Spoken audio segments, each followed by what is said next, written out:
Bismillah ar-Rahman ar-Rahim. I begin in the name of God, whose mercy is profound, whose kindness is forever. We will start discussion on verbs, fail, from this session.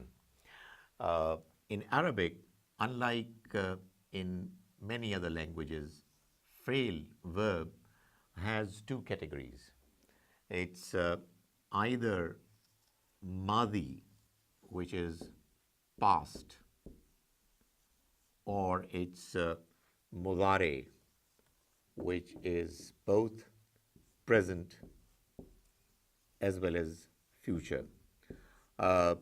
Obviously, in some cases, there are indications as to whether a mudare fail is used for the present tense or the future tense. But in most cases, it's going to be the context that will decide as to whether mudare verb is used in the present or the future tense. That is a slight difficulty. But in the case of fail madi, past tense, there is no such complication. It's just a matter of familiarizing ourselves with the verbs, and like in the case of pronouns, here too we have a matrix, gardan, which we call, that would give you an idea of what different forms a verb takes in the past tense when it moves from one category window to the other in the matrix, where we have 14 different possibilities. As in the case of pronouns, I started with wahid, which is singular, tathniya, which is two, and jama, which is plural. Then we have muzakkar, which is masculine, muannas, feminine, and the two in this case are ghaib, which is the third person. We have likewise muzakkar and muannas categories in the case of hadir, which is the second person, and we do not have any distinction between muzakkar and muannas when it comes to mutakallim, which is the first person. Now, let's take any verb, one example. Let's take the example of dharaba. Now, dharaba, I've put there in the position box where it is wahid singular, muzakkar masculine, and ghaib third person. So the meaning of it is he beat up. So there is one man who did this fail verb act of beating up. When it goes to the second box in tasniya, it is dharaba. There is a slight difference in the sound. When you are reading zabar without an added alif, then its sound is half as long as that of zabar, which is accompanied by alif. So this is dharaba and this is dharaba. And here obviously the meanings change. There are two men who beat up. And when it comes to plural, it's dharabu. And there is an alif, silent alif, which is added at the end, playing no role whatsoever in its pronunciation, in its reading, but it's just customarily used for the purpose of writing, which really means, dharabu means they beat up. There were quite a few men, more than two, who did this act of beating up. When it is done by one lady, then the verb is darabat. She beat up.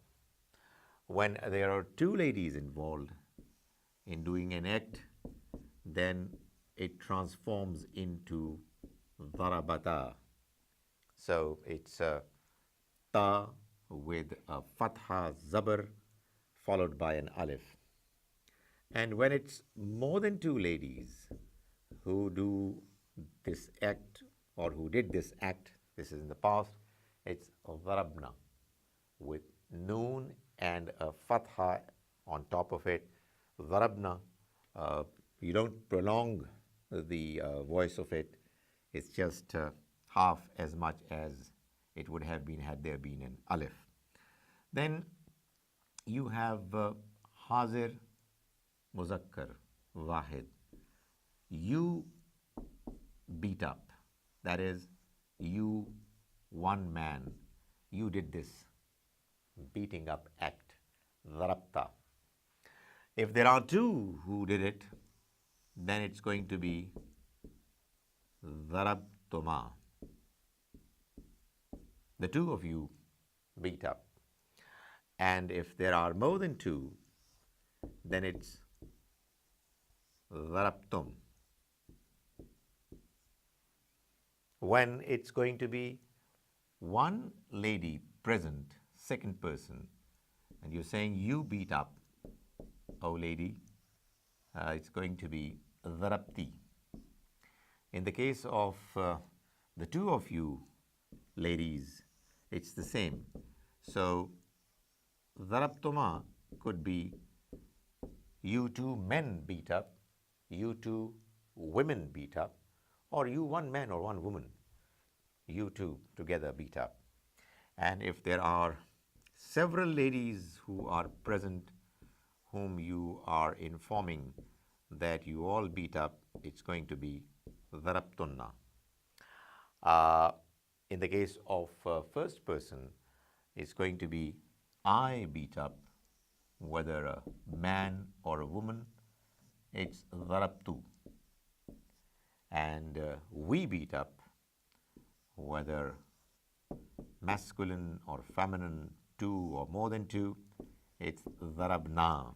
Mind you, this is darabna and this is darabna with a zabar fatha on top of noon followed by an alif. It prolongs the voice, and it is twice as long as that of fatha zabar, which is not accompanied by alif. This is the metric, this is the gardan of the past tense, the fi'l madi. Once you have mastered it, once you have memorized it, no matter whatever verb of the past you will have, you will be able to likewise know which category it would belong to if you were to give it a meaning of your choice. So just let's do a simple practice of it. You have a look at the different possibilities, and let's move horizontally and do these 14 possibilities. It's daraba, daraba, darabu, darabat, darabata, darabna, darabta, darabtuma, darabtum, darabti, darabtuma, darabtunna, darabtu, darabna. When we do an exercise for the purpose of practicing, we ask ourselves questions, and we put ourselves in a situation where we are struggling to find what the right answer is. So if I was to ask you this question and you just exert some pressure on your memory and try to figure out, looking at the metrics as well as trying to figure out in your mind, if I was to say, what does darabtunna mean? You already know that daraba means he beat up, but you'll have to find out where darabtunna is. It's here. It's jama plural, it's muannas feminine, and it's Hazir, second person. So it would mean you ladies beat up, more than two. If I was to ask you that you mentioned the fact that that lady, she beat up the one who is not present, what would be the Arabic of it? And you would know that we're talking about ghaib, third person. There is one lady involved, muannas, and it is darabat. So, we keep practicing and we keep figuring out as to what is the right expression for a certain meaning that we want to convey, communicate. Once you have mastered the gardan, then you can make verbs out of one verb that you would know, let's say from any book, from the Holy Quran, and you can go on doing all the 14 different variations. So let me, for example, instead of daraba, ask you to make use of zahaba for the purpose of going through the same gardan.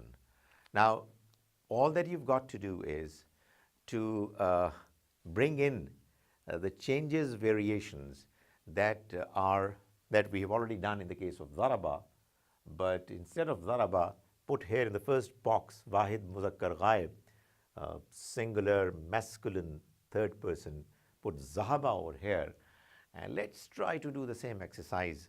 What we will have is zahaba, zahaba, zahabu, zahabat, zahabata, zahabna, zahabta, zahabtuma, zahabtum, zahabti, zahabtuma, zahabtunna, zahabtu, zahabna. Zahaba means he went. So if I was to ask you, what is the Arabic of I went? I is mutakallim, first person, singular. Instead of zarabtu, it's going to be zahabtu, I went. And if I was to ask you what is the meaning of zahabata, so you will figure out where zahabata is to be placed, and you would know that the sense that is being communicated is that those two women, they went, zahabata. Had it been those two men, they went, it would have been zahaba. So, the idea is to practice and to be able to know more and more clearly where a certain verb is to be placed when its meanings are to be described. Obviously, our challenge mostly is going to be not quite as much as to speak it properly. I don't mind people doing it. Obviously, it's a very welcome idea if we start conversing in Arabic. But obviously, the more important challenge that we have at hand is that we start understanding the Quranic text. And I can tell you that it plays a very important role in understanding most part of the Quranic text. Once you have done the gardan of the verb of past tense, obviously we are also going to do the exercise for Fe'l Muzari as well. But let's keep on with our practicing of this particular gardan of Madi, of past tense. Let's say we have another verb that we are familiar with, samia. Notice there is a slight difference here in compared to zaraba and zahaba. Here we have one kasra, zair, underneath meme. So it's samia.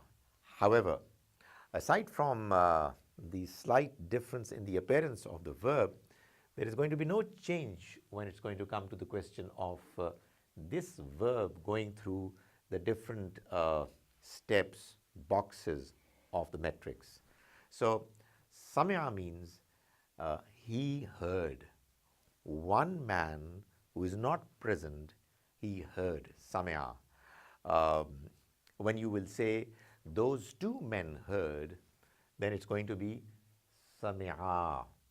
Now it's not going to be Sama'a because we know that the original verb is Sami'a with a kasra, zair underneath meme. That zair, that kasra is to be retained in all the different variations that we will introduce. Sami'a, Sami'a, Sami'u. So Sami'u is they heard, that is more than two men. Sami'at, that lady heard. Sami'ata, those two ladies heard. Sami'na, they all heard. That ladies, the ladies were not present. You one man heard. Sami'ata. You two men heard. Sami'atuma. You many men heard. Sami'atum. You one lady heard. Sami'ati. Two ladies heard, or two men heard, or one man or one woman heard. Sami'atuma. You many women heard. Sami'atunna. I heard. Sami'atu. We heard. Sami'na.